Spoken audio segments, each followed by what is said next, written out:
The mansion on Hollow Hill had always been a source of whispered fears and dark tales. For decades, locals spoke of strange noises, flickering lights, and a deep-seated curse that tainted its history. Few dared to approach the mansion, and those who did often spoke of eerie encounters and chilling experiences. Detective Sarah Collins was seasoned in dealing with the supernatural. Her reputation for solving the city's most perplexing cases, including those involving the paranormal, made her a sought-after expert. So when she received a letter from Isabella Grey, she felt compelled to investigate. The letter, written in a shaky hand on aged parchment, described the Greys' terrifying experiences since moving into Hollow Hill. Disembodied footsteps, objects moving on their own, and ghostly apparitions. Isabella and her family were at their wits' end and sought Sarah's help to end their nightmare. Arriving at Hollow Hill as the sun dipped below the horizon, Sarah was met by Isabella, a weary woman whose anxious eyes betrayed her fear. Isabella's husband, Jonathan, and their two children, Emily and Thomas, stood nearby, their faces pale with apprehension. Sarah stepped into the mansion, her senses immediately assaulted by the oppressive atmosphere. The house was as foreboding as the stories had suggested, with dark, heavy furniture, flickering candles, and a constant, unnerving chill. The family led Sarah to the living room, where Jonathan recounted their experiences. "We've heard footsteps in the night, whispers, and sometimes even screams," he said. "Objects move on their own, and we've seen shadows darting across the walls." Sarah listened carefully, her keen detective instincts analyzing every word. "Has anyone been hurt?" she asked. "Not physically, but we're all on edge," Jonathan replied. "Emily has nightmares, and Thomas refuses to sleep alone."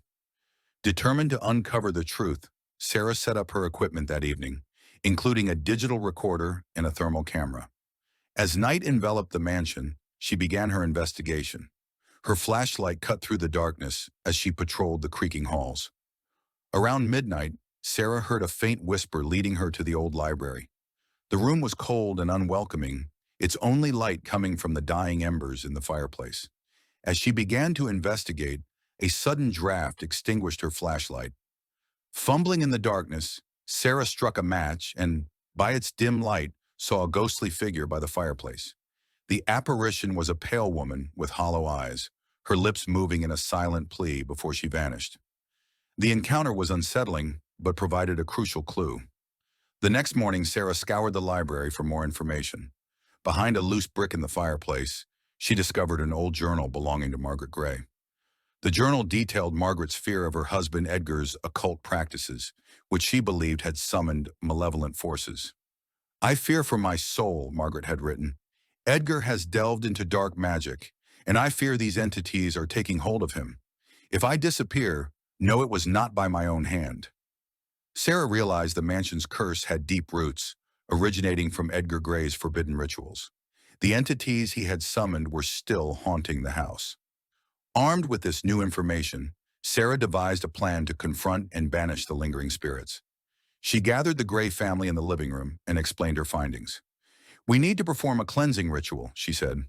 "It's dangerous, but it's the only way to rid the house of these dark forces." The Greys, though frightened, agreed. That night, they reconvened in the library. Sarah led the ritual, chanting incantations from Margaret's journal. The air grew colder, and a malevolent energy filled the room. A shadowy figure, the tormented spirit of Edgar Grey, appeared, roaring in fury. Sarah stood firm, continuing the chant. As the final incantation was spoken, a bright light emanated from the ritual circle, pulling Edgar's spirit back into the void. With a final echoing scream, the entity was banished, and a profound silence settled over the mansion. The atmosphere in Hollow Hill lifted, the oppressive weight of fear dissipating. The Greys finally felt a sense of peace, their nights free from terror.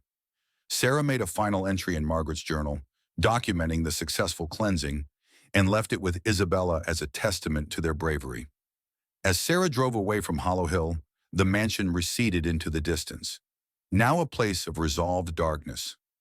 She felt a sense of accomplishment, but knew that other haunted locations and restless spirits awaited her expertise. Her journey was far from over. The shadows of the supernatural still beckoned, and she was ready to confront whatever came next.